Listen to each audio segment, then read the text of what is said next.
अस्सलामुअलैकुम, मैं हूँ सिद्रा इस्माइल और आप देख रहे हैं मुसलमान टीवी। इसराइल की जानब से गाजा पर वहशियाना बमबारी का सिलसिला बिला तवक्कुफ जारी है। अब तक हजारों टन बारूद गाजा के नहेते शहरियों पर गिराया जा चुका है, जिसमें मुबैना तौर पर सफ़ेद फास्फोरस बम भी शामिल हैं। इसराइल और इसके हामियों के मुसलसल दबाव की वजह से समाजी राब्ते की साइट फेसबुक गाजा में इसराइली मुजालिम दिखाने के पेजेस बंद करने लगा है। बतलाया जा रहा है कि इसराइली तैयारों ने गजा से नकल मकानी करने वाले बेसरो सामा मासूम फलस्तीनियों पर भी अंधाधुंध फायरिंग की है, जिसके नतीजे में 70 फलस्तीनी शहीद और सैकड़ों जख्मी हो गए हैं।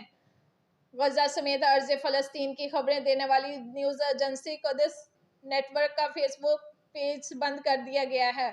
कुद्स न्यूज़ नेटवर्क ने अपने ट्विटर अकाउंट से मेटा की जानिब से फेसबुक पेज बंद करने की तस्दीक की और फेसबुक के इक़दाम की मज़म्मत भी की है।